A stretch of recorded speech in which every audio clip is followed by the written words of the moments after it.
kontrata ay isang matibay na pagpapatunay sa napagkasunduan ng dalawang tao o higit pa. Hindi lang ang kontratang nakasulat ang may laban kundi ang kontratang verbal o napag-usapan at napagkasunduan. Ikaw kabarangay, nasubukan mo na bang hindi sumunod sa isang kontrata? Dear Papa Dudut, isang magandang araw po sa inyo at sa mga nakikinig. Ako po si Karina.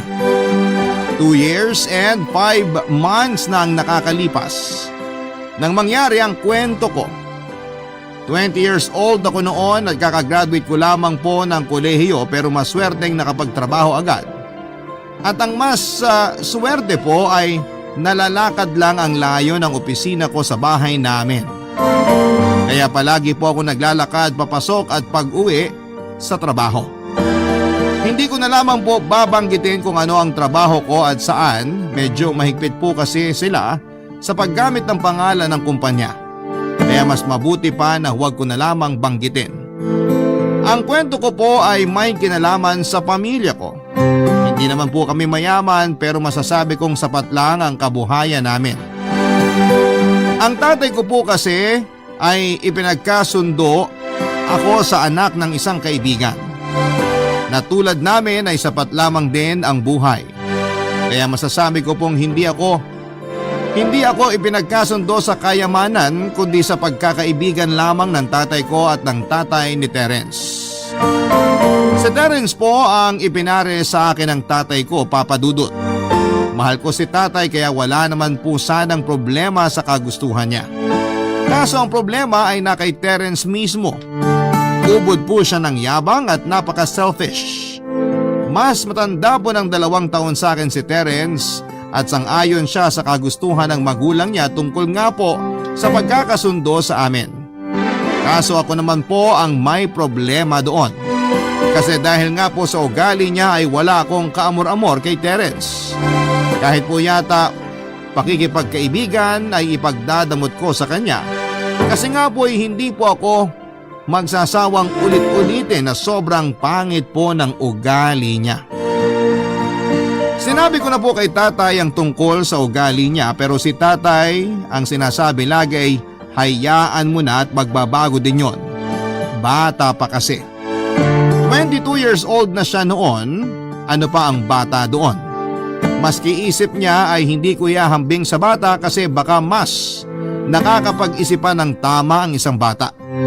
Ang hirap ng sitwasyon ko, Papa Dudut. Ipinipili talaga ni tatay sa akin si Terence, lulubayan niya lang daw ako kapag may ipapakilala ko sa kanya na magugustuhan niya at makikitaan niya na mga ugaling hinahanap niya.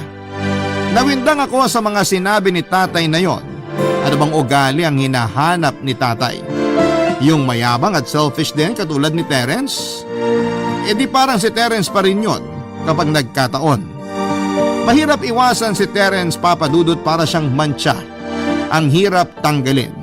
Kahit taguan ko ay nakakaradag at nakakaradar pa rin siya, Papa Dudut.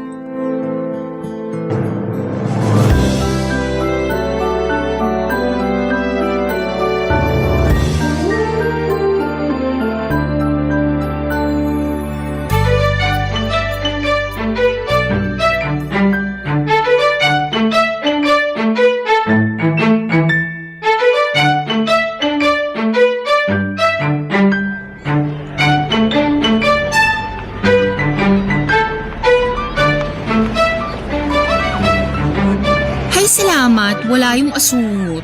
Nakakapagod din magmadali, matakasan lang yung buraot na yun. Karina! Ay! Buraot na asungot! Ano? Ha?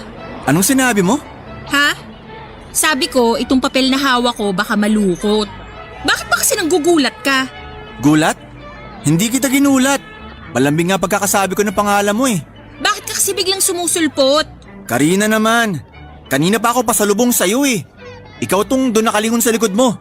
Ano ka, sigbin? Anong sigbin ang sinasabi mo? Sabi kasi yung sigbin, laging sa likod nakatingin. Ewan ko sa'yo, pauso ka. Si tatay may sabi nun. Sabi daw sa kanya ng lola niya. Eh di suluhin nyo na lang yung impormasyon. Para sa pamilya nyo pala yun eh. Pero magiging isang pamilya na tayo, di ba? Bakit? Sinabi ba sa'yo na tsuhin pala kita? Pilosopo ka naman masyado. Alam mo na ang ibig kong sabihin sa magiging pamilya na tayo. Pamilya mo kaya yung mukha mo? Oh, ang sweet. Sweet ba? Sumakit sana ang ngipin mo. Suplada mo naman. Bakit ba kasi nagpakita ka pa? Mas gusto mo bang invisible ako? Pwede ba? Yung forever sana. Sige ka. Pag invisible ako, nanakawan kita ng halik. Subukan mo. Nanakawin ko din buhay. Ang morbid mo naman. Wow, pa-morbid ka pa dyan ah. Ganyan talagang gwapo. Inglesero. Eh bakit ka nag-i-Ingles? Grabe ka naman. Pangit ba ako? Hindi ko nasasagutin yan, baka masaktan ka. Sa dami ng sinabi mo sa akin na masasakit noon pa, manhid na ako. Hindi ka manhead. Wow! Compliment! Hindi ka naman talaga manhead. Salamat! Hindi ka manhead. Makapalang mukha mo. Bakit naman nadamay ang mukha ko? Pag-uusapan ba natin yan? Bakit ba kanina mo pa sinasabi yan? Hindi naman ako pangit ah. Sabi nino? Sabi ng mama ko. Alam mo naman ang mga magulang handang magsakripisyo para sa anak. Sakripisyo? Oo, sinasakripisyo nilang maging sinungaling. Grabe ka. Nanay ko na yan ha. Kasalanan mo kasi. Dahil sa'yo nakakapagsinungaling sila. Alam mo, may gusto ka talaga sa akin. Kapal mo. Ganyan ang mga may gusto. Lagi nagpapakipot. Wow, iba ka. Aminin mo na kasi. Sige, pustahan na lang tayo. Go! Mapapatunayan mong may gusto ako sa'yo? Paano? Pag hindi kita nakita ng 7 taon, siguro dun mo iisipin na may gusto nga ako sa'yo. Ha? Ano? Anong ano? Pustahan? Anong pustahan dun? Parang tinataboy mo ako. Ay, matalino ka din pala ng konti. Bakit? Binabawi ko na. Tanga ka pala talaga. Adios. Ayan ang bahay ko. Dalawin kita ha. Sige, kahit takot ako sa multo, dalawin mo ko. Adios! Uy, anong multo? Karina! Papadudot habang tumatagal, lalo akong naiinis kay Terence, padagdag ng padagdag. Hindi ako napupuno kundi punong-puno na. Sa totoo lang ay nakakapuno na ako ng daan-daang galon ng pasensya sa kanya. Sa totoo lang ay may itsura naman si Terence. Kaso nga ay natatabunan noon ng kakapalan ng mukha niya ang itsura niya. Ginaw na ginaw ako kapag kausap ko siya at nuknukan kasi ng presko. May mga naisip na akong paraan kung paano ako tatantanan ni Terence pero lahat ay walang epekto sa kanya. Kaya doon ako sa ultimate plan ko, yon ay yung maghanap ng boyfriend for hire. Magpapanggap siya na boyfriend ko. Meron naman akong sigurong papayag kasi may talent fee naman na involved. Dahil nga po may talent fee ay naisip ko nga po ay humanap ng lalaking nagtatalent sa mga pelikula or TV. Sa social media ay may mga group page na mga audition. Kaya nag-scroll ako doon ng potensyal na pwede kong kausapin at pagpanggapin. May mga nakita ko at hinanap ko ang sarili nilang page sa social media. In other words, papadudot ay nag-stalk ako ng mga tao. Ewan nga po dahil si Terence na yon ay nagawa ko tuloy ang mga bagay na yon hanggang sa nagbunga po ang pag-i-stalk ko. May natatangi po sa mga pinagpilian ko at yun po ay si Jonathan. 19 years old lamang siya noon. Bukod sa pagtatalent ay may part-time job siya sa isang bar bilang isang waiter. Kaya una po ay nag-message ako sa kanya at sinabi ko na kung pwede ba siya sa isang project for 1 month. Napa-fingers crossed pa ako noong una, sana'y mabasa niya. Pangalawa ay umoo siya. Pero natapos po ang araw nang hindi siya sumasagot hanggang sa inantok na ako. Nabigo ako. Sabi ko na lamang sa sarili ko na babalikan ko yung ibang nasa shortlist ko at sila naman ang ime-message ko kinabukasan. Saka ako nakatulog. Kinabukasan ay nagulat ako nang mag-check ako ng telepono at may reply na si Jonathan. Nasa trabaho pala siya kaya late na niyang nabasa ang message ko. Gusto raw muna niyang malaman ang detalye ng gagawin. Tinanong ko kung pwede ba kaming magkita ng 6:00 paglabas ko sa trabaho. Kaso dapat daw ay nasa bar na siya ng pinagtatrabahuhan niya ng 7:00. Kaya medyo hindi raw uubra yung oras. Kaya sabi ko na lamang ay pupunta na lamang ako sa bar kung saan siya nagtatrabaho at doon kami mag-usap. Pumayag siya at sa kanya ibinigay ang detalye ng bar na pinapasukan niya. Pagkalabas ng opisina ay nag-early dinner na ako bago pumunta sa bar nila Jonathan, Papa Dudut.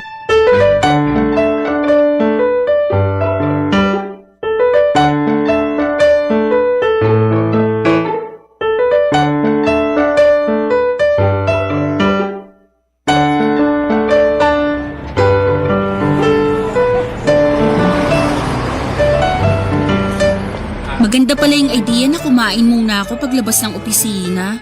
Kasi hindi ako nahahanap nung asungot na si Terence. Ano ba to? Sa buwisit ko sa ungas na yun, nagsasalita tuloy ako mag-isa. Eto na yung bar. Ayun, may nakatayo sa pinto. Parang dito nagtatrabaho.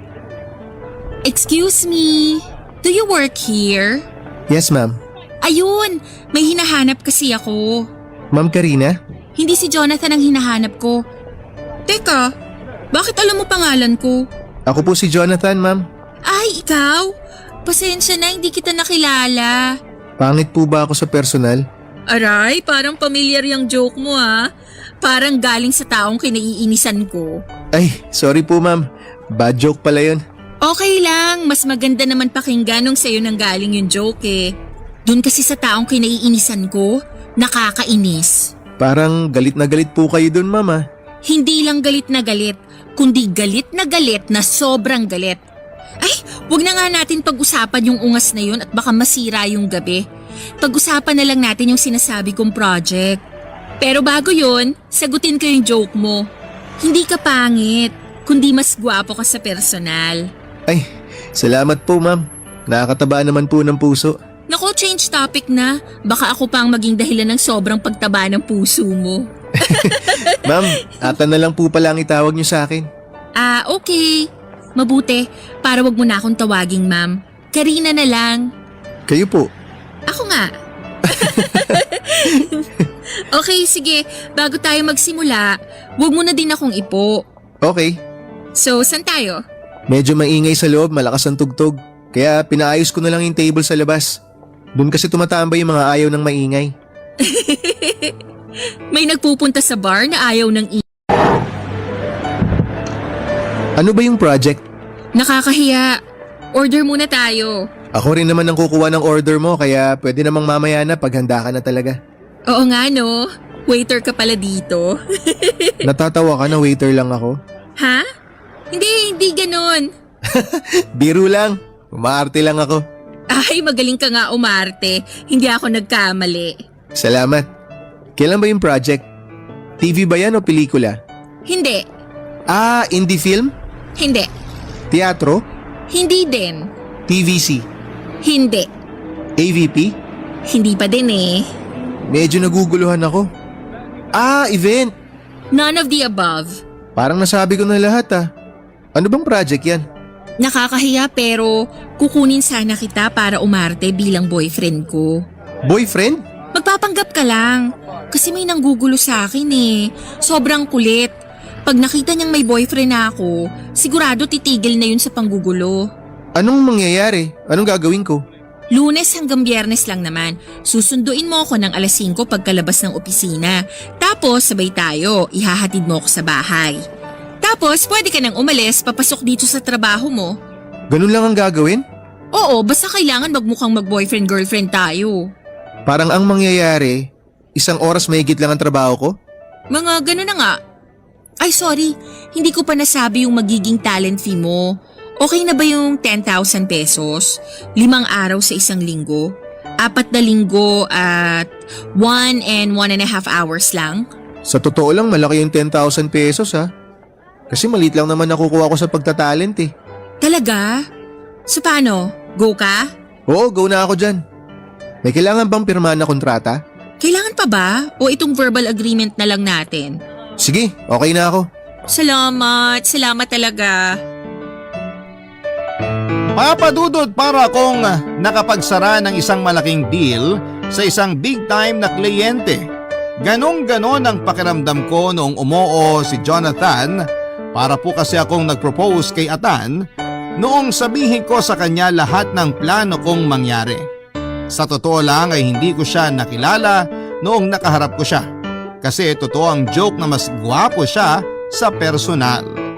Gwapo na nga siya sa profile picture niya pero iba noong kaharap ko na siya. Maganda ang mata, mapusyaw ang labi, maputi siya, hindi gaya noong nasa picture. Siguro ay nag-swimming siya kaya maitim siya doon.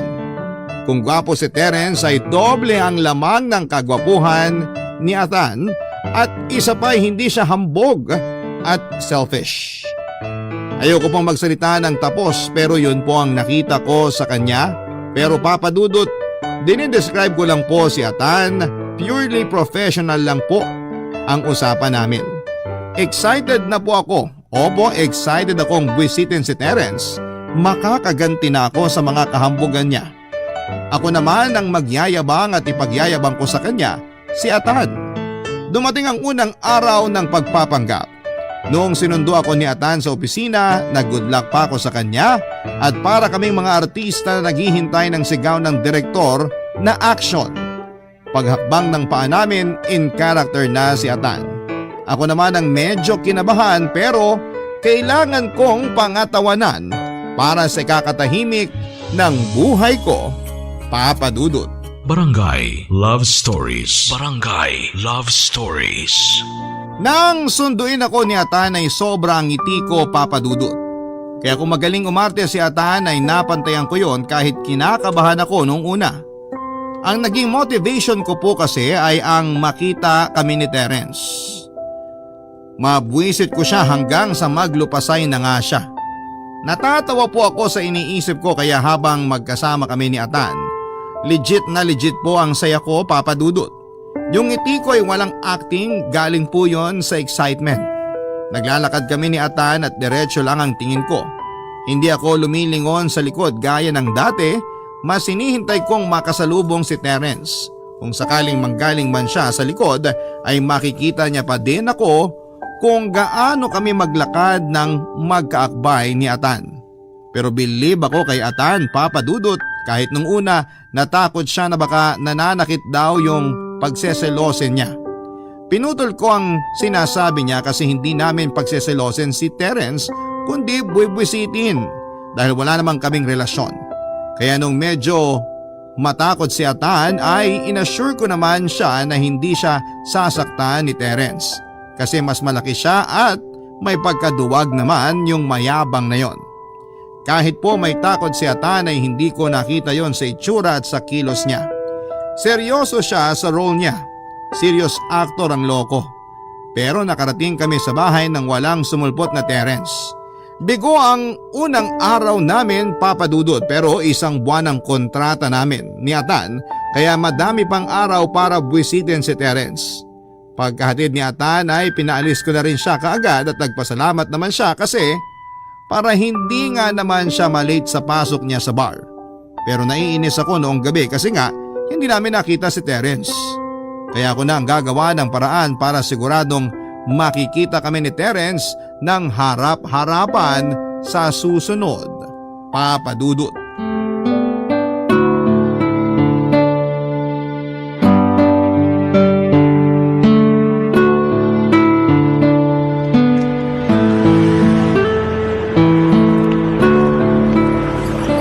Karina, Atan, mabuti nandyan ka na. ako na magdadala ng gamit mo. Wow, in character agad ah. Hindi naman, mukhang mabigat kasi ang mga dala mo eh. Akin na. Mga papeles yan. Sa bahay ko natatapusin para walang masyadong stress bukas. Ah, ganun ba? E di overtime ka niyan. Overtime, oo, pero walang bayad. Ay, bakit ganun? Eh ako naman ang intrimitidang nagdala ng trabaho sa bahay eh. Ang sipag mo pala. Naku, para lang wala ako masyadong gagawin bukas, yun lang yun. Pero sa totoo lang, pwede kong tapusin sa opisina yan para may overtime pay. Bakit di mo na lang tinapos? Kasi nakaset na ang araw na to. Makikita natin ngayon si Terence, kaya kailangan ng mas extreme acting. Aha, okay. Sige. Tara na.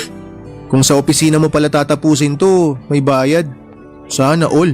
Bakit? Wala ba kayong overtime pay? Wala, fixed ang bayad. Kung ano na pag-usapang TF, yun na yun, kahit 24 hours pa ang taping. Ay, ganun ba? Teka, baka lumungkot tayo niyan. Dapat masaya tayo pag nakita tayo ng boyfriend mo. Yak! Hindi ko siya boyfriend. Ni hindi ko nga siya friend eh. Karina! Speaking of the devil, ayan na siya. Anong ibig sabihin nito? Ito, mga papeles yan. Huwag kang pilosopo. Anong ibig sabihin nitong may kakabay kang iba? Sino ba to, mahal? Mahal? Anong mahal? Sira ba ulo mo? Ako ba? Isa ka pang pilosopo ka ha? Di ko nasasagutin yung unang tanong mo kasi obvious naman kung anong ibig sabihin ng mahal para sa amin ni Karina. Pero yung pangalawa, ang sagot ko ron, hindi. Hindi sira ulo ko, pero nababaliw ako. Nababaliw ako kay Karina. Nakakainis ka. Nakakakilig kaya yung sinabi mo. Hoy! Huwag nga kayong maganyanan sa harap ko. Okay. Atan, baby. Dito tayo sa likod niya magganyanan. Hoy! Kahit sa likod, wag! Ano mang kalokohan to? Sino ka ba? Bakit mo tinataasan ng boses tong girlfriend ko? Girlfriend? Nung isang araw lang walang boyfriend yan. Tapos ngayon meron na? Ano to, himala? Walang himala. Kahit itanong mo kay Ate Guy. Tigilan mo nga yung pamimilosopo mo. You're adding insult to injury. Konyo pala tong kaibigan mo eh. Hindi siya konyo. Isa siyang monyo. Ano? Sabi ko, ba't ba nandito ka? Wala ka bang pupuntahan like hell? Ano? Like hello? Nakaharang ka sa daanan namin. Hoy ikaw, kung sino ka man, Atan, nice to meet you. wala akong pakialam. Tingnan mo yung ugali mo. Tinatanong mo kung sino siya, tapos babastusin mo ang mahal ko? Tigilan mo nga yung kakamahal mo at Baka ano? baka masumbong kita sa tatay mo. Sumbongero ka pala eh. Eh di sumbongero. Tingnan natin kung anong mangyari pag nalaman ni Tatay Nol yung ginagawa mo. Huwag mo nga tawaging tatay no lang tatay ko. Hindi kita kapatid. Hindi talaga. Dahil magiging mag-asawa tayo. In your dreams and in my nightmares. Tara na, mahal. Sinabi nang tigilan mo yung kakamahal mo sa girlfriend ko. Girlfriend? May girlfriend ka dito? Nasaan? Nakakatakot, baka invisible din. Halika na nga baby, baka masira at masayang ang araw namin. Bye! Karina! Karina, bumalik ka! Karina! Isusumbong kita sa tatay mo!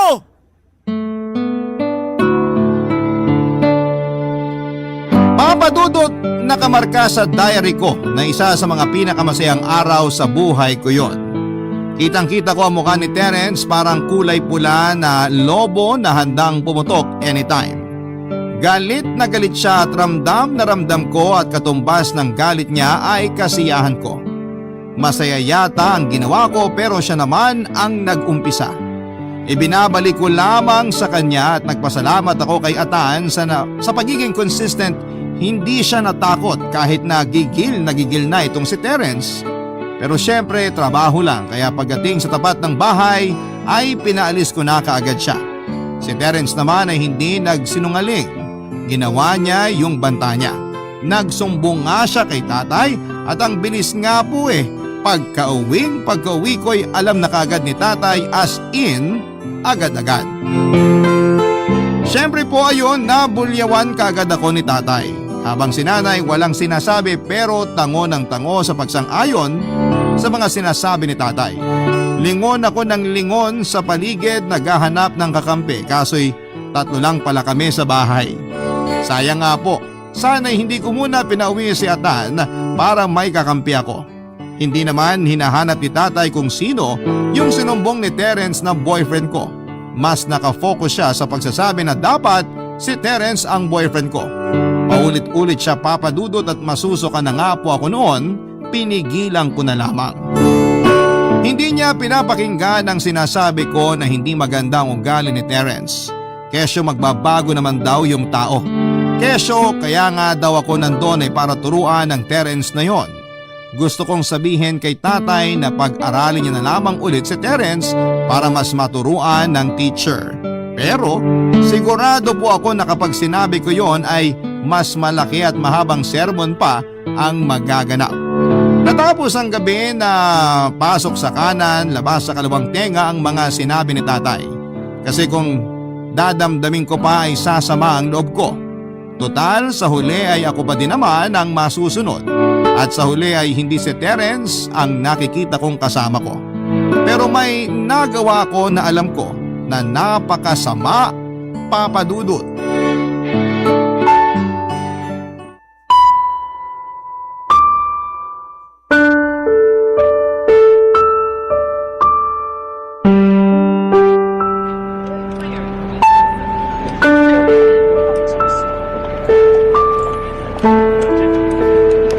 Oo, maaayos yun. Papunta na ako. Maaga akong papasok para ayusin yung mga kailangang ipasa ngayon. Oo, matatapos yun bago magtanghali. Karina! Oo, basta ako nang bahala doon. Uy, Karina! Kung alam ko lang sana, inuwi ko na lang kahapon. O sige na, malapit na ako sa opisina. Karina! Bakit ba? Kanina ka pa tawag ng tawag, nakita mong may kausap ako sa telepono. Ay, sorry. Nakikita mo naman tapos hindi ka pa din tumigil. Sorry. Ano bang kailangan mo? Maga ngayon na. Mamaya pang trabaho mo. Yun nga sana yung itatanong ko kung tuloy ba tayo mamaya. May event kasi sa bar. Pinapapasok kami ng maaga. Pero kung tuloy tayo, sasabihin ko na lang sa manager namin na hindi ako makakapasok ng maaga mamaya. Yun lang? Ha? Anong yun lang? Pwede mo namang i-message yan. Nasa iyo naman yung number ko. Actually, nag-message ako sa'yo ilang beses. Kaso hindi mo sinasagot. Hindi mo ata nababasa. Kaya sabi ko, tanungin na lang kita ng personal. Sa susunod, pag wala namang kwenta, wag mo na akong guluhin. Sorry. Sige, babalik na lang ako mamayang hapon. Karina! Terence? Oh, parang gulat ka. Bakit ka nandito? Galing ako sa inyo. Kaalis mo lang daw. Kaya hinabol kita. Ano bang kailangan mo? Ihatid kita. Kaya kong sarili ko. Mukhang nag-away kayo ng boyfriend-boyfriendan mo ah. So, ex-boyfriend-boyfriendan mo na siya? Ano sinasabi mo? Una, boyfriend ko siya. Period. At pangalawa, hindi kami nag-aaway. We, ayun oh. Ang lungkot. Sinigawan mo. Malayo pa lang ako, dinig ko na eh. OA ka. Hindi ako sumisigaw. Kaya siya umalis, bibili daw siya ng bulaklak para sa akin. Bibili siya ng bulaklak pero sinasabi niya sa'yo? Nagpapaalam? Nakakatawa naman yun. Bakit ba gusto mo kaming mag-away? Aminin mo na kasi. Atan! Oo, halika. Mamaya ka na bumili ng bulaklak. Gulong-gulo ang boyfriend-boyfriendan mo oh. Tumahimik ka nga. Boyfriend ko siya. Kaya tigilan mo ng pag-epal. Bakit? Mamaya ka na bumili ng bulaklak. Bulaklak? Oo. Tara na muna, nagbago isip ko. Ihatid mo muna ako sa opisina. Kasi baka may unggoy na sumabay. May unggoy dito? Huwag kang magmaang-maangan. Alam mong ikaw yon. Baby, mamaya kain tayo sa labas ha? Huy! Ha? Kain tayo sa labas mamaya. Wag mong kausapin. Gulong-gulo pa yan sa sigaw mo oh. Sinabi nang hindi ko siya sinigawan eh. Sabihin mo nga, baby. Ha? Oo, hindi niya ako sinigawan. Kita mo na? Bakit ganyan ka ngayon? Hindi ka naman ganyan nung una kitang makita. Matapang ka nun eh. Masama lang pakiramdam ko. Karina, pwede ba hindi muna kita sunduin mamaya kasi masama talaga pakiramdam ko eh. Ha? Ano ka ba naman? Oh, LQ uli. Don't worry. Ako nang susundo sa'yo mamaya. Tumigil ka nga, mag-overtime ako mamaya kaya manahimik ka na lang sa bahay nyo. Bakit ba ayaw mo? Alam ko naman na wala kayong relasyon. Kitang-kita ko kanina. Bakit ka ba nakikialam sa amin? Saka napakamarites mo naman at nakikinig ka sa usapan namin. Pwede ba tantanan mo na yung girlfriend ko? Tara na, mahal. Kahit masama pakiramdam ko, ihahatid na kita sa opisina nyo. Tsaka mamaya, susunduin din kita. Mabuti pa nga. Tara na. Oh, ano ka? Mga sinungaling kayo. Karina, isusumbong kita sa tatay mo. Papa Dudut, tahimik si Atan noong hinatid niya ako sa opisina. Sobrang sama na ata ng ugali ko at nag-guilty ako sa ginawa ko kay Atan noong bago dumating si Terence. Pero sa huli ay sinalo pa rin niya ako, Papa Dudut. Ganun po talaga ako, Papa Dudut, pag may problema sa opisina ay nakakalimot ako sa sarili ko. Pag mainit ang ulo ko. Noong oras na yon ay si Atan ang nakaharap ko kaya sa kanya ko nabunto ng init ng ulo ko.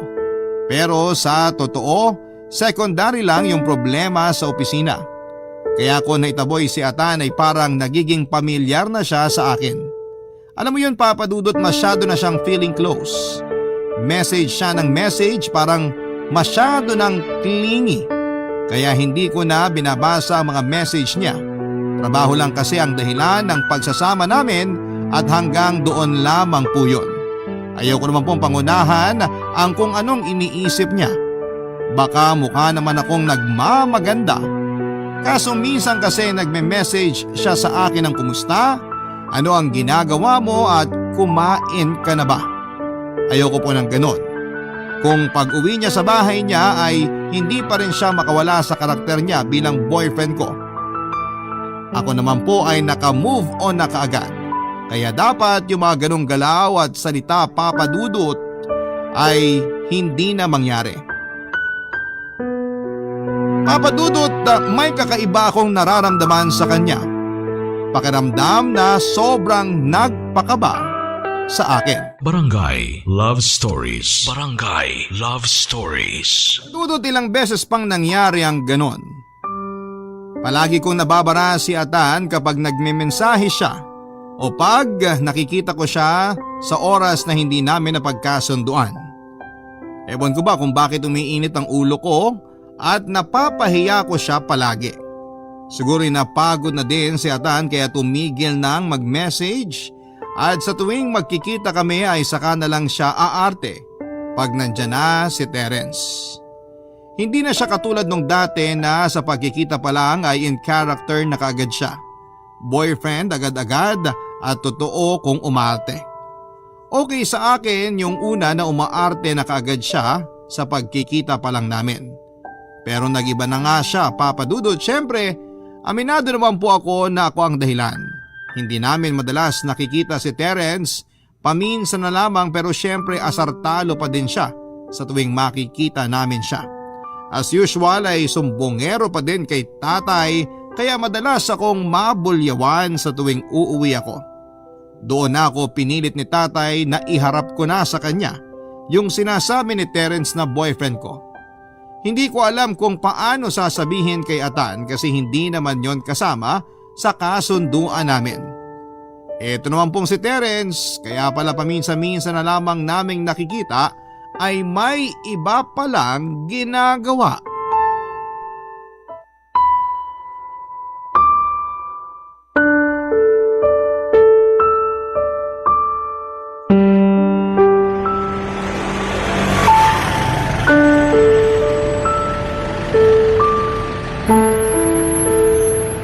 Salamat sa pagsundo.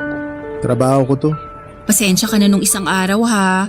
Hindi na ako nakapag-sorry sa'yo kasi ang dami kong iniisip sa opisina eh. Kalimutan mo na yon. Salamat. Pasensya na uli. Kumusta na pala si Terence? Ginugulo ka pa rin ba? Medyo. Matatapos na yung isang buwan. 5 araw na lang. Sana tumigil na siya bago matapos ang buwan na to. Bakit? Ha? Bakit kailangan ng tumigil ni Terence? Hindi ba yun naman ang pakay natin? Tsaka 1 buwan lang ang kontrata ko. Hindi ba pwedeng ma-extend yun? Di ko alam. Medyo mapapaaga na pasok ko sa bar. Ganun ba? Pasensya na. Naiintindihan ko. Salamat, naiintindihan mo. Atan, may sasabihin sana ako. Ano yun? Kasi hindi to kasama sa pinag-usapan natin. Pero pwede ka bang pumunta sa bahay bukas? Sa inyo? Bakit? Si Papa kasi gusto ka daw makilala. Ganun ba? Gusto daw niyang makita ang sinasabi kong boyfriend. Kailangan maiharap kita kasi nagdududa sila na hindi kita talaga boyfriend dahil nga sa sumbong ni Terence. Sige, walang problema. Talaga? Salamat maraming salamat. Wala yun. Oh, nandito pala kayo. Kunwari ka pa, sinusundan mo naman talaga kami. Ano na naman bang problema mo? Ako wala. Ikaw ang may problema. Wala siyang problema, akong may problema at ikaw yung problema ko. Hoy, baka pwedeng wag mo nang guluhin si Karina. Marami naman diyang iba eh. Bakit ka nakikialam kung sinong gugustuhin ko? Alam mo Terence, kahit anong gawin mo, hindi magiging tayo. Walang tayo. Ang meron ay ikaw. Ikaw mag-isa. Kaya tantanan mo na kami. Tara na, mahal. Teka, baka maging interested ka sa sasabihin ko. Ano ba yun? Sabihin mo na nga para makauwi na kami. Alam mo bang hindi nakatapos ng pag-aaral yung kasama mo? Sino naman may sabi sa'yo niyan? Basta may pera, pwedeng malaman ng lahat. Anong sinasabi mong di ako nakapagtapos? Tapos ako ng high school. High school? Yan ang ipagmamalaki mo sa papa ni Karina? Nakakahiya naman. Wala kang pakialam. Nag-e-extra ka pala sa TV at pelikula. O ano ngayon? Karina, alam mo bang naisiping na to ng ilang bading? Hoy, hindi totoo yan. Mga kasama mo na rin na nagsabi. Sinong kasamahan? Iharap mo sa akin para pagbuhulin ko kayo. Alam mo din ba, Karina? Nasa bar na pinagtatrabahuhan yan, hindi lang waiter yan, tumitable din yan. Callboy yan. Sira ulo ka! Sige, saktan mo ako. Baka gusto mong sa kulungan tumira. Kung wala kang magawa sa buhay mo, wag mong sirain ang buhay ko. Sinong sumira? Ikaw ang gumawa ng mga bagay na yun sa buhay mo. Hindi nga totoo yun. Oh, iniiwan ka na ng abogado mong walang nasabi. Karina, sandali! Karina! Goodbye, mapagpanggap! Papa Dudut, hindi ako makapaniwala sa mga sinabi ni Terence. Ewan kung bakit ako naapektuhan sa mga kasiraan na nadinig ko tungkol kay Atan. Napakasama ko naman kay Atan at hindi ko man lang siya na ipagtanggol kay Terence at iniwan ko pa siya sa ere. Pag-uwi ko naman sa bahay ay alam na agad nila Papa ang tungkol sa mga sinabi ni Terence. Dahil sa mga nalaman nila ay bigla na lamang naplano nila Papa ang tungkol sa kasal namin ni Terence. Wala na daw atrasan. Naiinis ang pagpilit ni Papa. Kaya habang nagpaplano sila ay nagplano din ako. Sinakyan ko lamang ang mga sinasabi nila para hindi sila makatunog sa pinaplano ko. Nang maayos ko na ang lahat ay tumakas ako. Hindi na ako umuwi isang araw noong pumasok ako sa trabaho.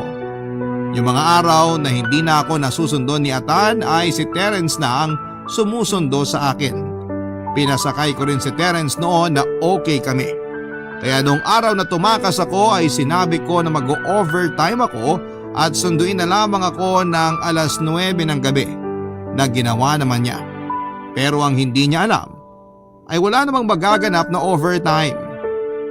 Umalis ako makalipas ang 1 oras na kinamdam muna ako na baka nasa paligid lamang si Terence. May dala akong maleta, Papa Dudut, at doon ko inipon ang mga damit na dinadala ko sa pang-araw-araw kapag pumapasok ako. Yung araw na umalis ako ay ang last day ko sa opisina. Inayos ko lahat ng kailangan in advance. Kaya nung humingi ako ng leave sa opisina, sabi ko ay mawawala ako for 2 months ay pinayagan agad nila ako.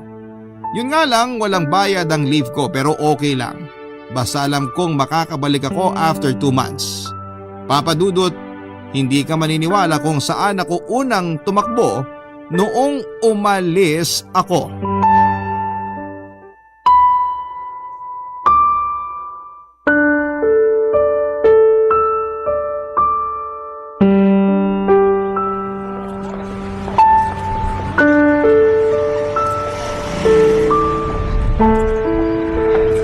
Atan, Anong ginagawa mo dito? Madumi dito. Atan, sorry. Sorry saan? Hindi kita na ipagtanggol sa mga sinasabi ni Terence. Wala yun. High school graduate lang naman talaga ako eh. Kaya ganun talaga. Hindi ganun ang tingin ko sa'yo. Ah, hindi ba? Kaya pala nag-walk out ka habang minamalita ko ni Terence. Sabi ko nga sa'yo, wala yun. Hindi naman yun first time na nangyari sa akin eh. Kahit sa pag-extra ko, nagaganon din naman ako. Kaya manhid na ako dyan. Patawarin mo ko. Napakasama akong tao. Hoy, huwag mo nang sisihin sarili mo. Ako naman yung hindi nakapagtapos eh. Pero gusto ko lang linawin at sabihin sa'yo na wala akong sinipingan kahit saan, kahit kailan, kahit na sino. Maraming indecent proposal pero wala akong pinatulan. Kahit dito sa bar. Nakikipagkwentuhan ako pero hindi ako sumasama. Kasi trabaho lang yung ipinunta ko rito. Naniniwala ako sa'yo. Salamat kung ganun. Sige na, pasok na ako. Sandali, ibibigay ko lang yung pinag-usapan natin na 10,000. Okay lang, hindi ko kailangan yan. Tinulungan lang talaga kita kasi naawa ako sa'yo. Sa kwento mo tungkol kay Terence. Pinaghirapan mo to. Kung pelikula yung ginawa natin, kukunin ko talaga yan. Kasi pinaghirapan ko yun eh. Pero nung una pa lang sinabi ko na talaga sa sarili ko na hindi ko kukunin yung ibibigay mo. Mas lalo pa ngayon kasi kung kukunin ko yan, parang pinatunayan ko lang yung sinabi ni Terence na binibenta ko talaga yung sarili ko. Huwag mong isipin yun. Naniniwala ako na hindi ka ganon. Kasi naniniwala talaga ako at hindi para lang masabing naniniwala ako. Naniniwala din naman ako sa'yo. Kaya wag mo nang ipilit yung pera. Sige na. Atan, may isa pa akong sasabihin. Ano yun? Sabihin mo na lahat bago ko pumasok. Atan, hindi ko alam kung paano nangyari pero napatunayan kong totoo ang nararamdaman ko. Mahal kita. Karina naman. Wag mo naman akong ginaganito. Maawa ka naman sa akin. Sobra na yung pangmamaliit na natanggap ko eh. Totoo ang sinasabi ko. Karina, please. Tama na, pwede ba? Sabi ko na nga ba dito ka pupunta eh. Terence, Halika na. ayoko. Anong ayaw mo? Tigilan mo na nga yung kalokohan mo. Hindi ako sasama sa'yo. Halika na. Ano ba? Nasasaktan ako, Terence! Hoy, ano ba? Bitawan mo siya! Huwag kang makialam dito. Iwan mo na kami, Terence. Ay, sasama ka talaga dyan? Oo! Halika na, hinahanap ka na ng papa at mama mo. Ano, magsusumbong ka na naman? Bakit pa ako magsusumbong? Eh binigay nila lahat sa akin ng kalayaan pagdating sa'yo. Pwes kayo ni na mama at papa ang magsama. Pwede ba wag kang gumawa ng gulo dito? Mabuti pa umalis ka na. Sino ka para paalisin ako? Wala kang ang degree eh. Wala kang ang diploma. Pero mas may pinag-aralan siya kesa sa'yo. Anong silbi ng mga papel na hawak mo kung ganyan ang ugali mo? Walang problema sa ugali ko. Ang may problema, yung pagkatao nito. Hindi ka natatakot dito? Kung sino-sino pinapatulan. Hindi totoo yung mga sinasabi mo kaya hindi kita papatulan. Bayaran ka lang naman eh. Aray ko! Kulang pa yan para sa kabastusan ng bibig mo. Doon tayo sa bahay mag-usap. Halika na! Aray, Sumusobra ka na, siraulo ka! Terence, tama na! Okay lang sa akin na bastusin mo ko. Pero wag na wag kang mananakit ng babae! Makahayop mo! Hayop ka! Ikaw ang mas masahol pa sa hayop! Atan, tama na yan! Halika na! Saan tayo pupunta? Ewan ko. Bahala na! Tara na!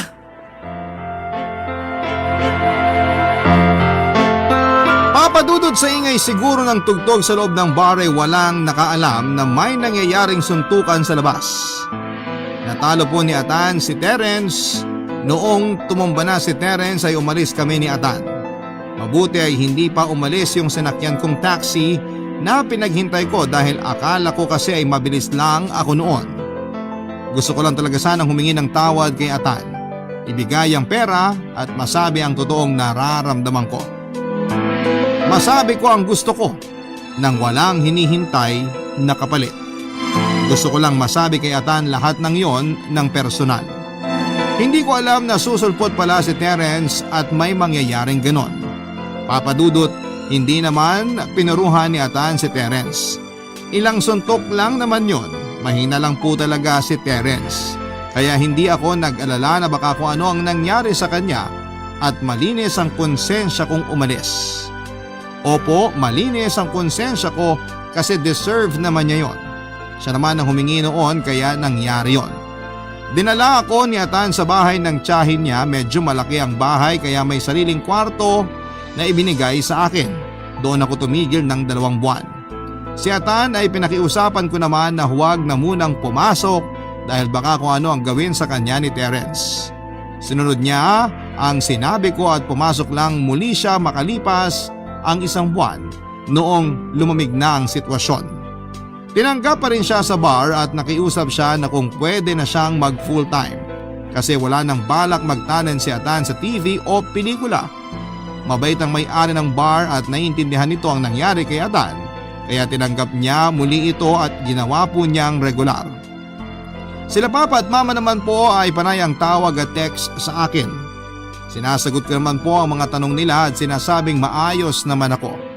Pero hindi ko sinasabi kung nasaan ako. Kapag nagbe-message sila o tumatawag at tungkol kay Terence ang topic ay tumatahimik po ako. Hindi ko sila sinasagot. Kaya eventually ay tinigilan na nila ang pangungulit. Mas nanahimik po sila noong sabihin ko na matanda na ako para mamili kung sino ang gugustuhin ko. Matapos nga ang 2 buwan ay bumalik na ako ng trabaho at umupa ng sariling apartment. Dinadalaw-dalaw ko na lamang sila papa at mama na natauhan na rin po sa wakas at tinantanan na ako tungkol kay Terence. Papa Dudut, makalipas ang 3 taon ay nakapag-asawa na si Terence. May spare pala ang papa niya na irereto sa kanya. Ewan ko ba doon kay Terence kung bakit umaasa sa reto. Anyway, buhay naman niya yon at siyang bahala. Ako naman po sa ngayon ay masaya kasama ang isang tao na sobrang nagpaligaya sa akin. Sa kasalukuyang panahon ay 1 taon ko ng anak si John o si Jonathan Jr., ang anak namin ni Atan. Papa Dudut, hindi po ako iniwan ni Atan, kaya ko po nasabi na ang anak ko lang ang kasama ko kasi po nasa ibang bansa siya sa ngayon. At doon nagtatrabaho. Matatapos na po ang 2-year contract niya kaya makakauwi na siya at makikita na ang junior niya sa June 2025. Salamat po Papa Dudut sa pagbibigay daan na mapakinggan ang kwento ng pag-ibig, buhay at pag-asa ko. More power po sa Barangay Love Stories. Ang inyong forever kapuso at kabarangay, Karina. Nagustuhan ng iyong napakinggan? Ituloy yan via live stream sa www.gmanetwork.com/radio.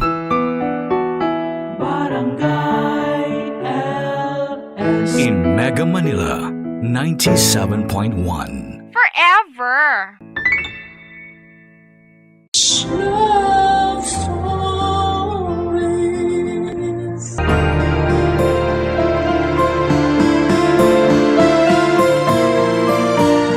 Pinakamahirap daw turuan ang mga matatanda kesa mga bata. Meron kasi silang paniniwala na nakatali sa nakaraan na hindi nila kayang bitawan at dala-dala pa rin sa kasalukuyan. Ikaw kabarangay, meron ka bang pinapaniwalaan sa buhay? Dear Papa Dudut, magandang tanghali sa inyo at sa mga avid listener ng Barangay Love Stories. Itago niyo na lamang po ako sa pangalang Analea, 35 years old at nakatira sa Quezon City. Nadiskubre ko ang programa ninyo noong sinuggest ito sa akin ng kaibigan at dati kong kaopisina na mahilig makinig ng mga love stories sa radyo. Sinabi rin niya na subukan kong sumulat sa inyong istasyon, Papa Dudut, para ibahagi ang kwento ng buhay ko. Gusto ko rin humingi ng payo sa mga kabarangay natin kung ano ang mabuti kong gawin sa sitwasyon ko. Magsisimula ang lahat taong 2023 nang makilala ko ang partner kong si Jimbo. Nagtatrabaho ako noon sa isang private company sa Quezon City bilang data analyst. Katrabaho ko si Jimbo at mas bata sa akin ng 6 na taon. Bali 27 years old siya noon samantalang 33 na ako. That time may 6 na buwan na akong hiwalay sa long-time boyfriend at live-in partner ko for 10 years dahil sa cheating issue niya. Wala kaming anak, bagay na pinanghihinayangan ko. Lalo nang tumanda na ako. Gustong gusto ko nang magka-baby at tiwala naman ako na kahit nawala na ang dati kong partner sa buhay ko ay may tataguyod ko pa rin mag-isa ang aming anak. Kaso hindi kami nakabuo dahil may problema siya. Tapos nung nakilala ko si Jimbo na bagong pasok sa amin bilang messenger ay naging close kami kaagad. Kahit na mas mataas ang posisyon ko sa kanya sa trabaho at mas matanda ako ay hindi yun naging hadlang upang ma-develop ang feelings namin sa isa't isa. Fast forward. Naging kami at makalipas lang ng 2 linggo ay kapwa kami na sorpresa.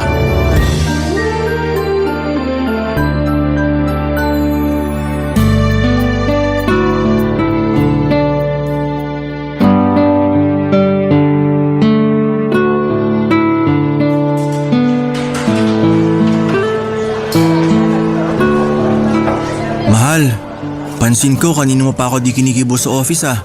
Pati ba naman dito sa fast food? Sorry mahal, busy lang talaga ako sa opisina kanina. Halata nga. Nitingin nga di mo nagawa nung tinawag kita kanina para ihatid yung niluto kong lunch mo. Sorry ulit, pero inubos ko naman yung luto mo. Ang sarap kasi eh. Salamat. Paano di magiging masarap yun? Ikaw kaya lagi kong iniisip kapag nagluluto. Naku, yan ka na naman eh. Pinubola mo na naman ako. Hindi kaya. Oo na, pero talentado ka talaga pagdating sa pagluluto. The best na talagang masarap ang putahing niluluto mo. Diyan mo nga ako nakuha eh. Ganun ba? Akala ko pa naman dahil sa kagwapuhan ko. Sige, kasama na yon. Grabe ah. O bakit? Parang napilitan ka lang yata. O baka naman naawa ka lang sa akin kaya sumigi ka na. Ewan ko sa'yo, mahal. Yan ang gusto ko. Ano? Kapag tumatawa ka, maganda ka na. Pero lalo ka pang gumaganda. Pero masaya ako kasi tumawa ka na. Di ako sanay na maghapon ka na kasi mangot eh. Sorry ulit sa pang-i-snub ko sa'yo ha. Hindi ko naman sinasadya yun. Okay lang. Pero may problema ka ba? Wala naman. May gumugulo sa isip mo? Meron. Ano? Sabihin mo sa akin para naman gumaan-gaan yung pakiramdam mo. Actually, hindi naman mabigat yung pakiramdam ko lalo na nung nalaman ko yun kaninang umaga. Ang alin? Teka, may kukunin lang ako sa bag ko ha. Sige. Ito oh, Ano yung nasa box? buksan mo, dali. Okay, pero kinakabahan ako ha. Bakit naman? Mamaya may laman tong gagamba. Alam mo namang takot ako dun. Ewan ko sa'yo, mahal. O ano na? Buksan mo na. Promise? Walang gagamba rito? Promise. Sige na, buksan mo na. Sige. Ano kaya laman ito? Pregnancy test? Oo. Tignan mo. Hala, 2 guhit. Ibig sabihin, buntis ka? Oo, buntis nga ako. Kaninang umaga ko lang nalaman kasi ilang araw na akong delay sa menstruation ko. Kaya nagpiti na ako para makasigurado. Tapos ayan agad yung lumabas. In fact, inulit ko pa nga para sure talaga tapos pareho lang yung result. 2 guhit. Ibig sabihin positive. Magkaka-baby na tayo. Hindi ko alam yung sasabihin. Basta masaya ako at excited na maging tatay. Alam mo naman na matagal ko nang gustong magka-baby, di ba? Oo, nakwento mo nga tapos ayan na. Natupad na natin yung pangarap mo. Salamat, mahal. Kasi ginawa mo akong ina. Binigyan mo ako ng anak. Ako rin naman eh. Ginawa mo akong tatay. Ngayon na magiging magulang na tayo, pinapangako ko na lalo ako magsisikap sa pagtatrabaho para mabigay ko sa inyo ng anak natin yung buhay na deserve nyo. Hindi mo naman kailangan gawin mag-isa yon, mahal. Kasama mo ko. Tayong 2 ang magulang ng batang dinadala ko. Hindi lang ikaw. Kaya magsisikap din ako para maitaguyod natin yung baby natin. Salamat, mahal. Lalo ako na-inspired dahil sa magandang balita mo. Excited na akong sabihin kay nanay na magiging lola na siya. Siguradong matutuwa yon pero kinakabahan lang ako. Ha? Saan? Siyempre, hindi pa nga alam ng nanay mo na tayo na. Malalaman din niya at double celebration pa kasi magkakababy na tayo. Huwag kang kabahan. Mabait naman si nanay eh. Mahirap hindi kabahan, pero may tiwala naman ako sa'yo. Salamat sa pagtitiwala, mahal ko. Ano kayang magiging gender ng baby natin? Kahit na ano pa, basta healthy ang baby natin, ayos na ayos sa akin.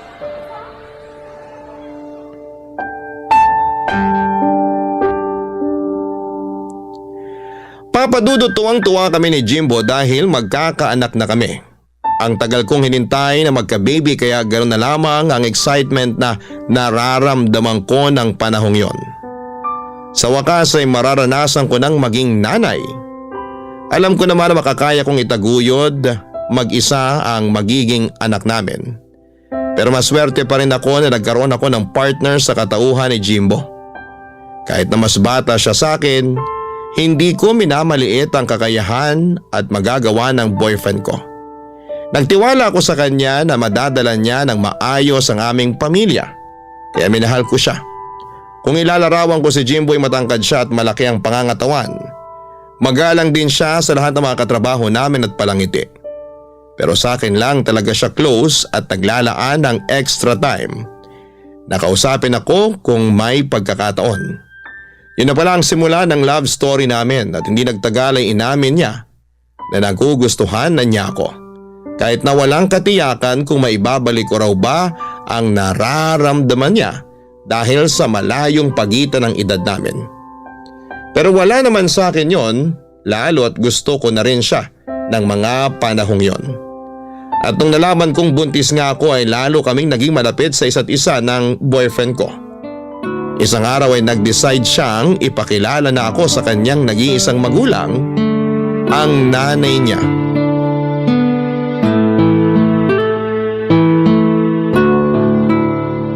Ano? Akala ko, boss mo yung kasama mo, nak. Hindi mo naman ako agad sinabihan na girlfriend mo pala yung ipakikilala mo. Boss ko naman po talaga si Analea kasi mas mataas ang posisyon niya sa akin. Ay, ganun ba? Hindi naman po kami pareho ng department ni Jimbo. Bale, meron pa po siyang supervisor. Yun po talaga yung boss niya. Pero kung titignan, magkatrabaho lang din kami. Pero matagal ka na ba dyan sa opisina niyo, Analea? Matagal na rin po. Nagsimula po ako doon nung 23 years old ako. Ilang taon ka na ba ngayon? 33 na po. Ay, mas matanda ka pala sa anak ko ng 6 na taon. Kung hindi mo natatanong, 27 anyos pa lang tong anak ko. Pero yung kuya niya, kaedad mo, nak. Okay po. Pero kahit na mas matanda po sa akin si Analea, mahal po namin ang isa't isa. Hindi ko naman kayo paghihiwalayin. Tsaka 6 na taon lang naman yan. Yung iba nga, 10 pataas yung pagitan ng mga edad, wala namang problema. Tsaka nasa tamang edad na kayo, lalo ka na anak. Salamat po, Nay. Sabi sa'yo, mabait na nanay ko eh. Oo nga. Grabe ka naman sa akin, Jimbo. Palagay mo sa akin katulad ng mga kontrabidang nanay na napapanood ko sa mga palabas sa TV. Hindi naman po. Tsaka alam ko po na mabait kayo kaya binida ko na po kayo kay Analea. Dapat lang kasi mabait naman talaga ako. Matanong ko lang kung gaano na ba kayo katagal simula nung maging kayo? Ang totoo, 2 linggo mahigit pa lang po. Pero may isa pa po kaming sasabihin sa inyo. Ha? Ano yun? Promise, wag po kayong mabibigla ah. Depende kung sasabihin mong may ginawa kayong krimen ng girlfriend mo. Nay naman eh. Joke lang, ikaw naman di ka na mabiro. Ano ba yung isa nyo pang sasabihin? Mahal, ikaw ba magsasabi o ako na? Ikaw na. Ang tagal naman, ano ba kasi yun? Magkakaanak na po kami. Ano ka mo? Ulitin mo nga, baka ako'y nabibingi lang. Sabi ko po, magkakaanak na kami ni Analea. Ay, Santisima, ang bilis naman yata. Masyado po kasing mainit sa kama si... Uy, wag mo nang ikwento sa nanay mo. Tignan mo, nagulat na nga siya. Sorry, mahal. Sinong hindi magugulat kapapakilala mo pa lang sa akin yung girlfriend mo tapos sasabihin mong buntis na siya agad? Di ba sabi nyo nasa tamang edad na rin kami? Lalo na po ako? Sinabi ko nga, pero hindi ko pa rin mapigilang mag-alala. Para sa akin bata ka pa para maging tatay, nak. Hindi na po ako bata. 27 na po ako. Yung mga kababata ko nga may anak na kahit 23 years old pa lang sila nun. Sa bagay, ama ka rin naman. Kaya wag na po kayong mag-alala. Kasi alam ko sa sarili ko na handa na akong maging tatay. Tama rin naman dahil wala ka nang magagawa lalo magkakababy na pala kayo. Pero congrats sa inyong dalawa. Hindi nyo naman sinabi agad na magiging lola na ako di sana nakapagpakulay na ako ng buhok. Ano pong kinalaman nun sa pagbubuntis ko? Pampaswerte lang. Kung di mo natatanong, mahilig maniwala si nanay sa kung ano-anong sabi-sabi. Hindi ba pwedeng magpaganda ko para pag nagpicture tayo mamaya at pinost ko sa Facebook ko maganda ang nanay mo? Siyempre, good news yung pagbubuntis ni Analea. Blessing yung baby nyo. Kaya dapat nakapag-ayos-ayos ako noon. Para naman pag nakita ng mga friend ko sa Facebook, pusuan nila. Hindi nyo naman po kilala yung friend nyo online. Kahit na. Huwag ka na nga ang kontrabida dyan. Pahipo nga ng tiyan mo, Analea. Baka swertehin ako sa madyong mamaya. Papadudot aminado akong nagulat nang magkakilala na kami ng nanay ng boyfriend ko. Mabait naman siya for my likings at ayos namang kausap. Pero hindi ako sanay sa pagiging maalaga at maalalahanin niya sa akin at sa magiging anak namin ng boyfriend ko. Lumaki kasi ako na walang kinamulatang nanay matapos nitong mamatay ng maaga. Wala na rin akong tatay dahil mas pinili nitong makisama sa ibang babae matapos akong iwan at ipagkatiwala sa lola ko. Hindi rin naman kami close ni lola pero thankful ako kasi inalagaan at pinaaral niya pa rin ako sa tulong ng iba ko pang tiyuhin at tiyahin na nasa abroad. Simula noong mamatay ang lola ko pagka-graduate ko ng college ay namuhay na lamang ako mag-isa. Doon ko nakilala ang ex-boyfriend ko hanggang sa magkahiwalay din kami matapos ang 10 taong pagsasama. Kaya hindi talaga ako sanay sa pagiging clingy ng nanay ni Jimbo. Pero hindi ko na lang pinahalata sa kanya ang pagkailang ko, lalo na unang beses pa lang naming nagkita at nagkakilala noon. Ayoko rin naman na may masabi siya sa akin kaya pinakisamahan ko na lamang siya, Papa Dudut. Barangay Love Stories. Barangay Love Stories. Papa Dudut, dahil first baby ko ang dinadala ko ay kabado at todo ingat ako sa aking pagbubuntis. Kahit sinabi naman sa akin ng OB ko na hindi masela ng pagdadalang tao ko kahit na may edad na ako, ay nagkusa pa rin ako na mag-ingat at alagaan ang aking sarili. Ayoko kasing may pagsisihan lalo na at anak ko ang pinag-uusapan dito. Bukod doon ay matagal ko ring hinihintay na magka-baby kaya hindi ako makakapayag na mawala lang siya sa akin o kunin sa isang iglap. Kaya nga ginawa namin ni Jimbo ang lahat para maging magaan at maayos ang pagbubuntis ko. Nang mga panahong yon ay umuwi ako sa nirerentahan kong apartment sa Cainta, Rizal. Madalas ay nagmomotor lamang ako dahil yun naman ang usong transportasyon para mabilis makapagbiyahe. Okay lang naman pero malayo kasi ang inuuwian ko sa trabaho kaya nakakapagod at nakakangalay sa likod. Wala akong sasakyan dahil hindi praktikal sa akin ang kumuha. Pero noong nabuntis ako ay pareho kaming nag-alala ni Jimbo sa biyahe ko. At doon na nga niya ako kinausap dahil meron siyang plano.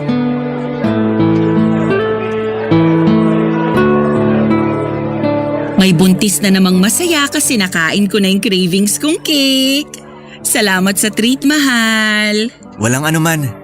Cute mo? Sus, bulero. Cute ka naman talaga. Lalo ngayon na naglilihi ka. Ganito pala ang feeling ng naglilihi. Mahirap ba? Sakto lang. May mga araw na mahirap, meron namang okay lang. Carry, ganun. Pero kaninang umaga pagising ko, sabi ko sa sarili ko gusto ko kumain ng cake. Kaya lang ayoko naman ng mga nabibili lang sa mga kilalang cake shop.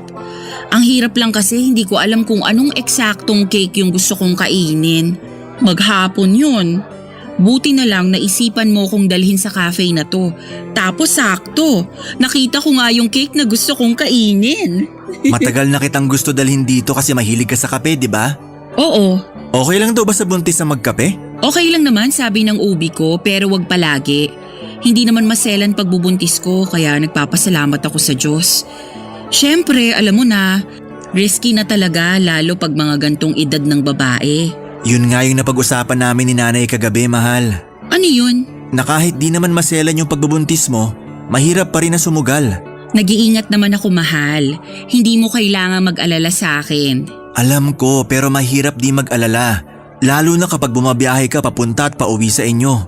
Grabe yung kaba ko kapag hindi kita nahahatid kasi may kailangan akong i-overtime. Di kayo mawala ng anak natin sa isip ko. Naiintindihan naman kita. Pero matagal ko na rin namang ginagawa yung pagmumotor pa uwi. Simula pa nung nag-pandemic. Para sa akin, mas mabilis ang biyahe at mas praktikal kaysa jeep. Saka maliit pa naman tong tiyan ko. Pwede pa akong umangkas sa motorsiklo. Kaya lang mahihirapan ka na pag lumaki na yung tiyan mo. Pwede naman akong mag-UV na lang. Hindi naman talaga problema yung biyahe. Yung inuuwian ko lang kasi sa Rizal pa yun. Malayo-layo rin. Kaya nga naisip namin ni nanay na tumira ka na lang sa bahay. Ha? Tumira sa bahay nyo? Oo, para magkasama na tayo at lalo kitang mabantayan. Tsaka mas malapit yung bahay namin sa trabaho natin since pareho lang naman na nasa Quezon City. Sige na mahal, pumayag ka nang tumira sa bahay namin. Sigurado ka ba talagang ayos lang sa nanay mo? Kasi baka sanay siya na kayong dalawa lang sa bahay nyo simula nung bumukod yung mga kuya mo. Oo naman, siguradong sigurado. Tsaka si nanay pa nga ang nagsuggest nun eh. Gusto ka rin daw niyang makasama sa bahay at mabantayan yung pagbubuntis mo.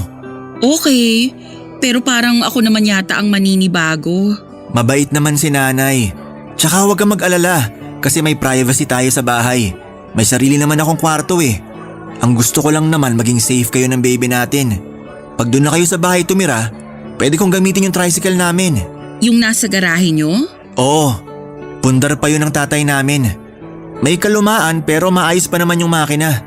Tsaka wala namang gumagamit nun kasi may motor naman ako. Aayusin ko na lang para mas maging komportable ka. Kaya sana pumayag ka na. Kung lilipat kasi ako sa inyo, kailangan kong kausapin yung landlord ko. Saka yung mga gamit ko sa apartment, paano natin hahakutin? Huwag kang mag-alala, ako nang bahala dyan. Basta pumayag ka lang. Pwede bang pag-isipan ko muna? Oo naman. Basta sabihan mo lang ako sa magiging desisyon mo. Huwag kang mag-alala, sasabihan talaga kita. Saka bigyan mo lang muna ako ng ilang araw para mag-isip. Medyo nabigla kasi ako eh. At saka malaking desisyon talaga yung gagawin ko sakaling lumipat ako sa inyo. Alam ko naman na mabait ang nanay mo, pero kailangan ko pa rin mag-isip. Naiintindihan ko naman.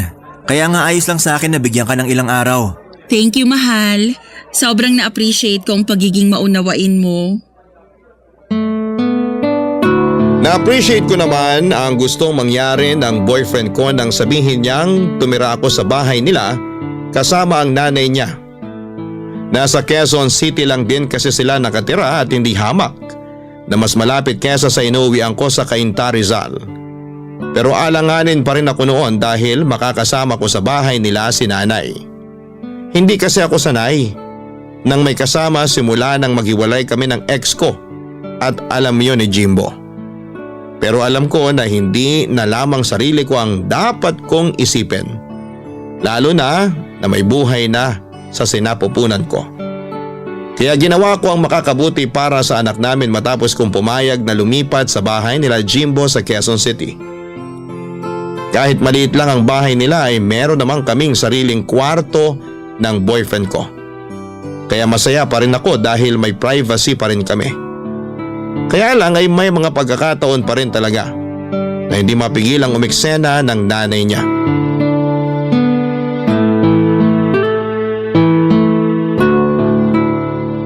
Grabe, Nay! Sarap talaga nitong paksiw na bangus nyo. Kaya nga yan ang niluto ko kasi alam kong paborito mo. Kain ka lang ng marami, baka mamayat ka na niyan eh. Ikaw din, Analea, dapat laging busog ang buntis. Damihan mong kain mo kasi naghahati na kayo ng baby mo. Opo, salamat po, Nay. Mahal, pasuyo naman ng malamig na tubig. Nauuhaw na kasi ako. Ay, o sige. Kunin ko lang sa ref. Ay, sandali. Huwag dun. Diyan ka na lang sa may water jug natin. Pero hindi po yun malamig. Kahit na, mas mainam na hindi malamig na tubig ang pinaiinom mo kay Analea lalo na't buntis siya. Okay lang naman po yun, Nay. Saka nauuhaw na po ako. Gusto ko ng malamig na tubig. Anong okay ka dyan? Paano na lang pag gininaw yung baby sa tiyan mo? Sige nga. Ano po? Ganon yun. Siyempre, pag ininuman mo ng malamig na tubig o kinainan ng malamig na pagkain, giginawin talaga yung baby. Kawawa naman. Saan nyo naman po yan nabasa? Paniniwala yun ng matatanda. Kaya nga ako noon nung pinagbubuntis ko kayo ng mga kuya mo hindi ako umiinom ng malamig na tubig. Hindi naman po totoo yun. Totoo yun. Marunong ka pa sa mga ninuno natin, ha? Okay lang, mahal. Yung water sa jug na lang yung kunin mong tubig. Sigurado ka? Oo. Sige, kuha na kita. Salamat.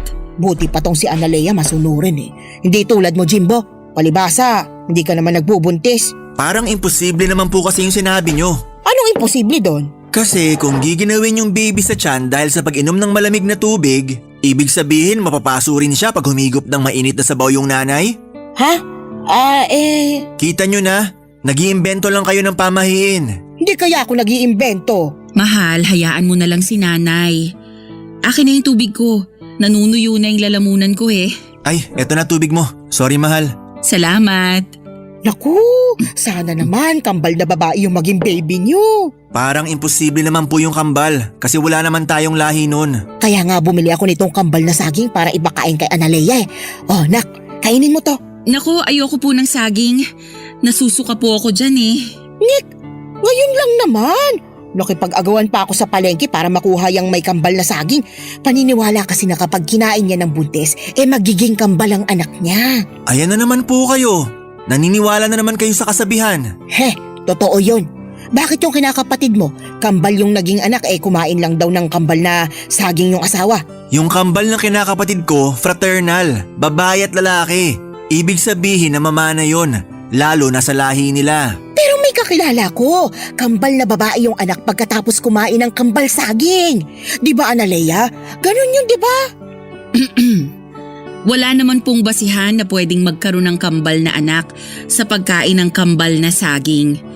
Pero hindi ko naman sinasabing wala ng chance na magkaroon kami ng kambal ni Jimbo. Pero hindi yun dahil sa kambal na saging. May scientific explanation pa rin yun. Scientific explanation mo mukha mo. Basta, naniniwala ako na kagagawan yon ng kambal na saging. Wag mo na nga akong kontrahin, Jimbo. Ayaw mo ba talagang kainin ton saging? Ayoko po talaga. Sige, ako na lang kakain ito. Hala, baka naman kayo magbuntis ng kambal, Nay. Paano mangyayari yun matagal nang patay ang tatay mo? Joke lang po.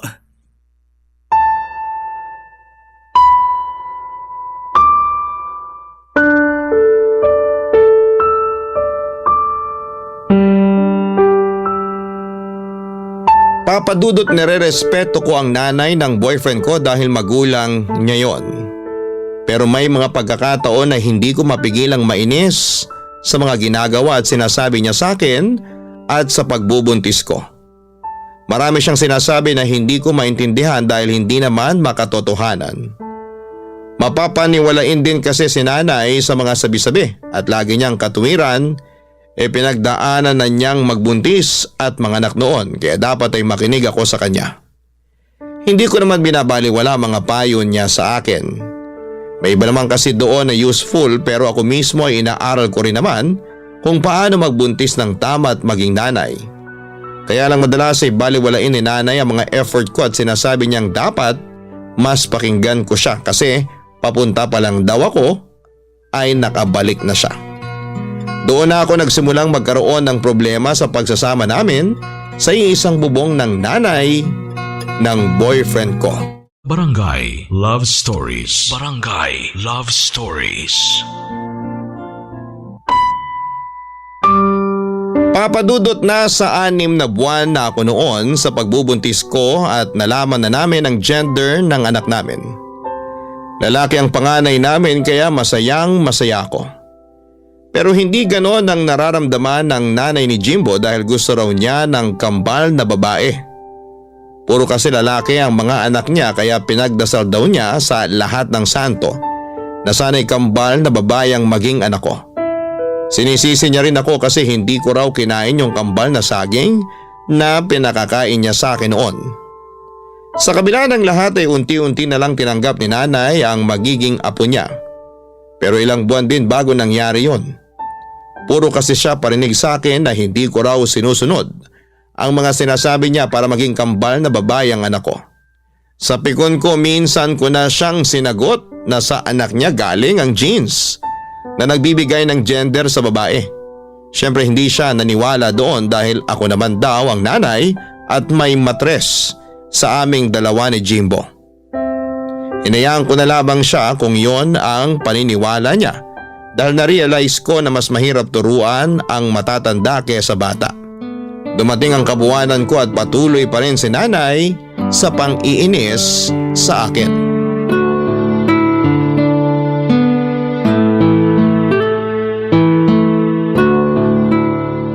Ano yung tinitingnan mo sa cellphone mo? Yung anak po ng kaopisina namin. Nag-1 taon na kasi. Aber, tingin nga.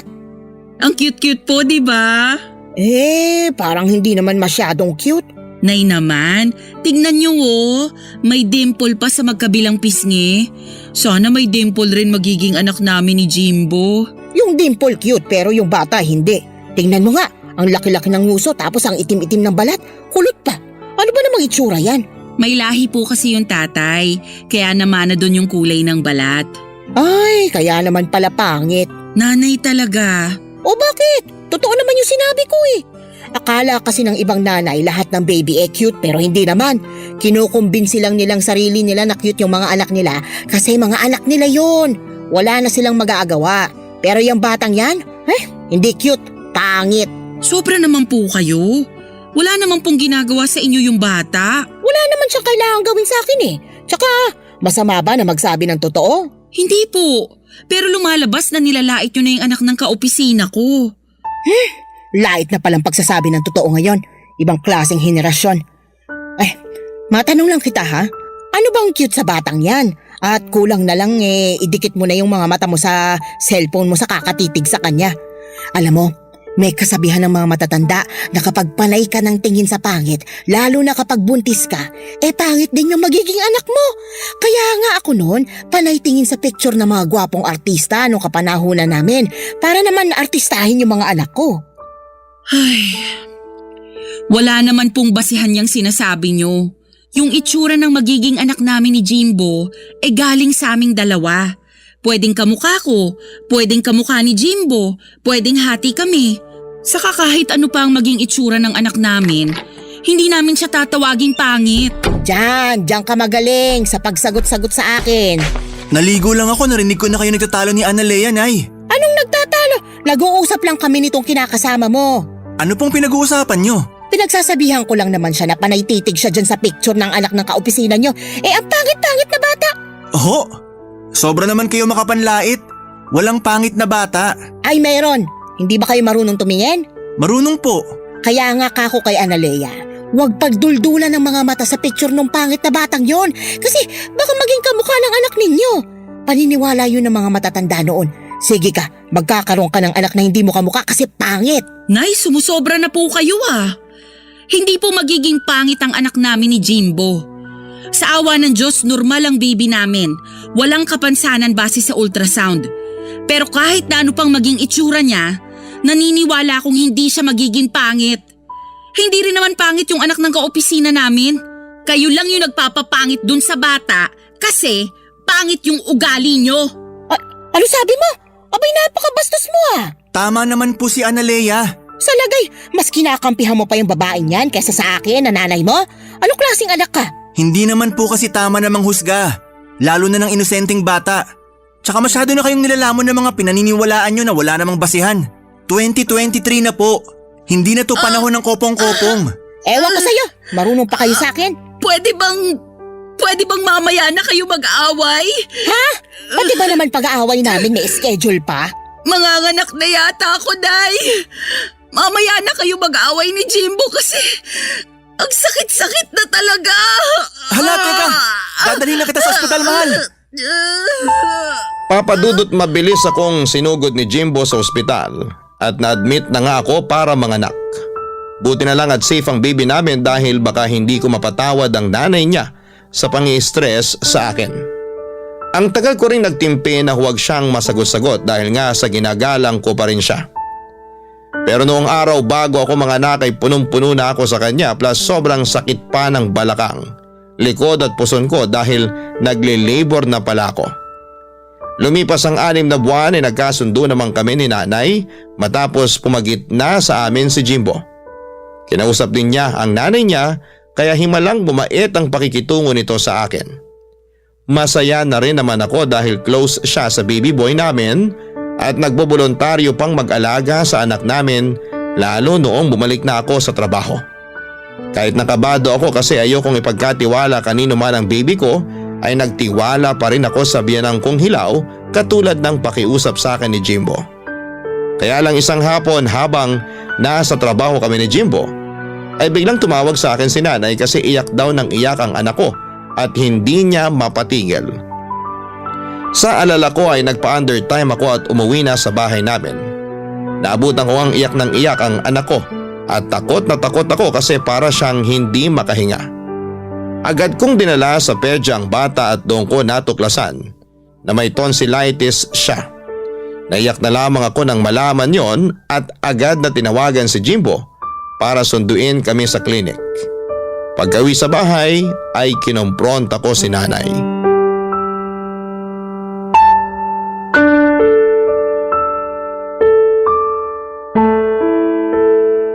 Oh, kumusta na raw yung apo ko? Anong nangyari sa kanya? Namamaga raw po yung tonsil ng anak namin. Ha? Grabe naman! Bakit daw nagkaganoon? Umamin nga po kayo sa akin. Ano pong pinakain niyo sa anak namin? Aha? Anong pinakain ko? Hindi naman po kasi mamamaga yung tonsil ng baby namin kung wala kayong pinakain o pinainom na bawal sa kanya. Kaya umamin na po kayo, please lang po. Kasi...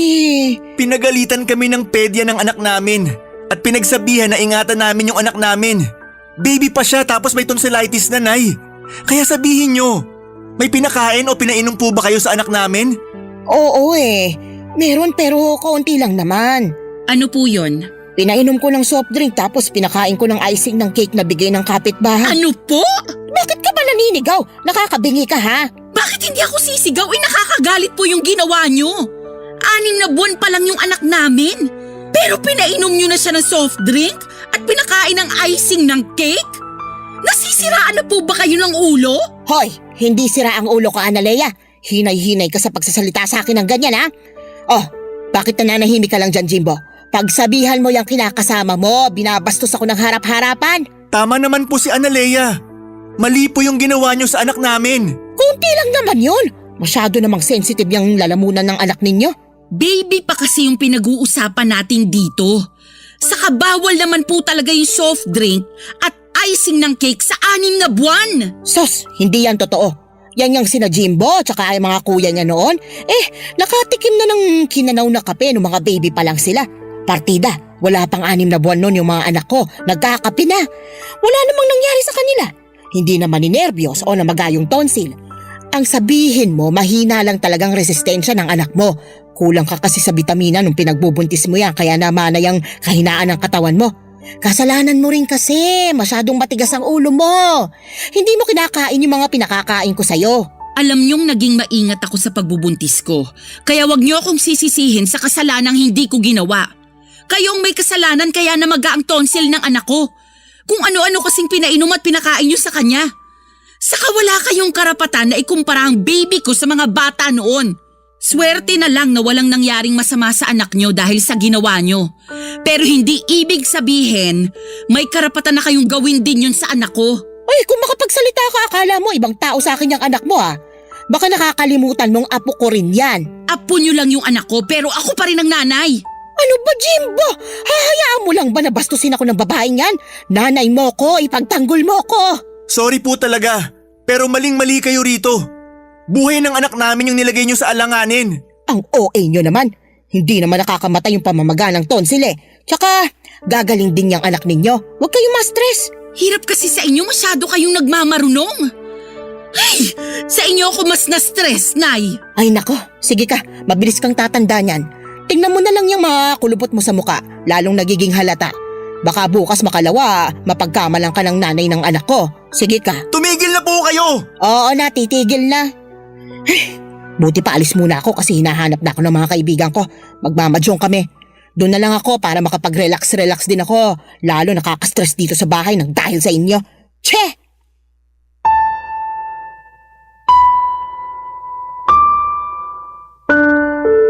Papadudot pag-alis ng nanay ni Jimbo ay napahagulhol ako ng iyak. Halo-halong lungkot, takot, pagkadismaya at galit na kasi ang naramdaman ko na mga panahong yon. Naiyak din si Jimbo pero inalo niya pa rin ako. Nagsorry siya dahil sa pagiging pabaya ng nanay niya at sa hindi nito pag-ako sa kasalanang nagawa. Pero hindi nabawasan noon ang galit ko kay nanay. Umakto lang na parang walang nangyari ang biyanang kong hilaw pero pinaramdam ko na wala akong tiwala sa kanya pagdating sa anak namin. Doon ko na naisipang mag-resign sa pinagtatrabahuhan ko upang mabantayan at maalagaan ang baby namin ni Jimbo. Pilit ko pa rin pinakikisamahan ng nanay ng kinakasama ko pero sa loob-loob ko ay gustong-gusto ko nang bumukod kami. Nung kinausap ko naman si Jimbo ay nag-alangan siyang iwanan ang nanay niya dahil mag-isa na lamang ito sa buhay at bahay nila. Bukod doon ay may maintenance na itong gamot sa high blood na lagi niyang pinapaalala. Kaya nga gano'n na lamang ang tampo ko kay Jimbo pero pilit ko pa rin namang tinimbang ang sitwasyon. Baka maging konsensya ko pa kung may mangyaring masama sa biyanang kong hilaw. Sana mapayuhan ako ng mga kabarangay natin, Papa Dudut. Aminado ako na may mga gabi na naiisip kong umalis na lamang kami ng anak ko sa poder ni na Jimbo at magpakalayo-layo. Pero mahal ko ang kinakasama ko kaya naguguluhan ako sa kung ano ang pwede kong gawin. Maraming salamat po sakaling mapili ninyong i-area ang istorya ng buhay ko. God bless sa Barangay Love Stories and more power sa inyong istasyon. Ang inyong forever kapuso at kabarangay, Analea. Barangay Love Stories. Barangay Love Stories. Anong say mo sa Barangay Love Stories na ito? Pagkwentuhan natin sa comment section yan. Nagustuhan ng iyong napakinggan? Ituloy yan via live stream sa www.gmanetwork.com/radio.